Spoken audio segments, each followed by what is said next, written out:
Hello and welcome to Picture Astrology. Today we are going to talk about placement of Ketu in the 7th house of the horoscope.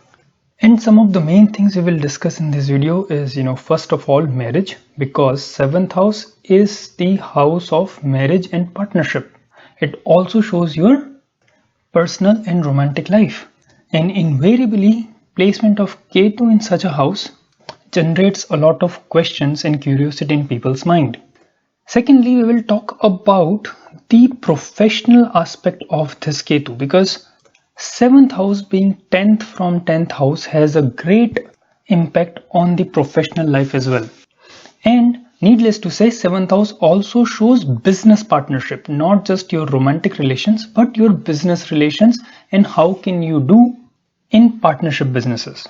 And third most important thing we will talk about is the health related aspect of this Ketu. Especially since Ketu is in a Kendra position or in a strong cardinal house, and it is right opposite to the first house, which is the ascendant and which shows your mental and physical health. So the Ketu here can have some important clues with respect to your physical felicity. So this and much more in the next few minutes. So let's begin with the topic of marriage.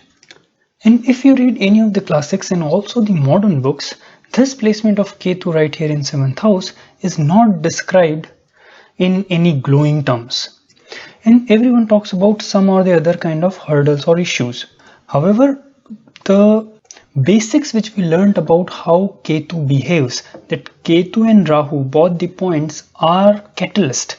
They can accelerate or decelerate a process, and therefore simply the presence of Ketu in 7th house should not be used to make any ominous predictions.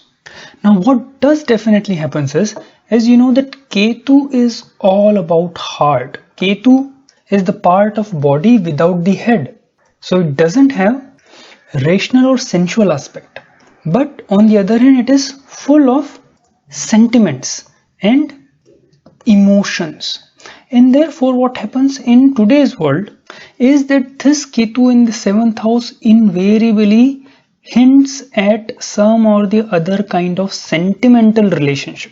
Now, for a marriage to be absolutely successful and friction free, and you talk to anybody who is married, there would never be a marriage which is friction free, but still, for a marriage to be reasonably frictionless, you not only need love. Love is an important ingredient, but you cannot just be snuggly cuddly all the time.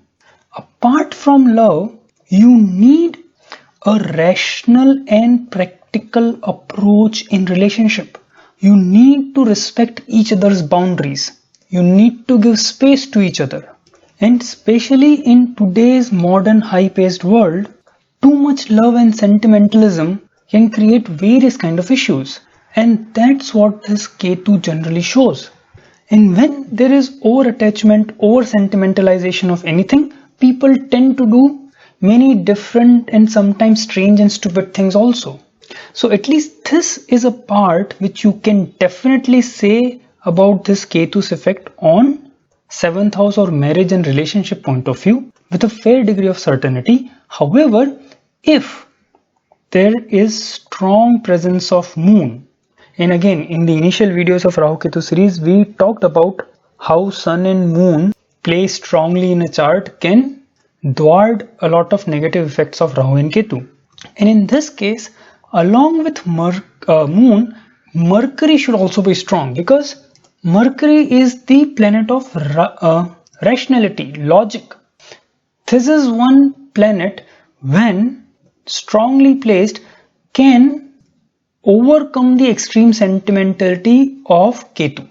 And therefore, if you have these planets strong, and obviously 7th Lord is Venus strong, then you don't need to read too much into the strong words which are used in most of the astrology books about 7th house Ketu. And one more important thing which has a big say in relationship of this 7th house Ketu is the placement of Ketu in D9 chart. This is actually a very good example of how to apply D9 chart in practical life in making daily predictions, and that is that if the Ketu and 7th Lord, if they are very well placed in D9, then also this Ketu here has very minor effect on relationships. Now 7th house is related to profession in actually two ways. One, that this is the house which is from 10th position from the 10th. Now 10th is the house of profession, and 10th from 10th, that becomes from the Bhavat Bhavam principle, 7th house, and that has a big effect on what kind of high positions you can achieve in life. And secondly, 7th house is not just the house of your marriage partners, Generally, or actually what this house signifies is that it shows your counterparts, and counterparts meaning in any field of life, people with whom you deal as an equal. So if you are in a business partnership, then 7th house is your partner. If you are buying something, you are a buyer, then 7th house is the seller. He's selling you. Or meaning in any field of life, anywhere, people with whom, as I said, you deal as an equal, and obviously opposite, not as an adversary. Adversary and enemies are 6th house domain. 7th house is equal and complementing.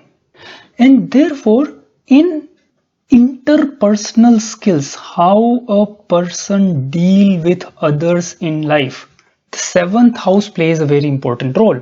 And obviously in today's world, these skills can lead to great success in business. So one thing is very clear, whenever you have Ketu like this, very similar to the impact we discuss on the marriage, a person needs some training to avoid including emotions in their business decisions or even in their day-to-day dealings with their counterparts. Another very strange phenomena, and that usually happens when a strong Jupiter has an aspect on this, that many times people with this placement can have good partnership with people who are a little bit elder than themselves, and more especially an elder woman could be a great business partner for this placement, especially as I said, if Jupiter is well placed. And another important thing is this Ketu in 7th house can show either a lot of changes or travels, and those travels could be related to business or work. See, because 7th house, among other things, is the house of travel. In fact, in mundane astrology, 7th house shows roads, the pathway. And a strong planet in 7th can definitely cause a lot of travel to a person. In fact, 7th is also an house which is 4th from 4th house.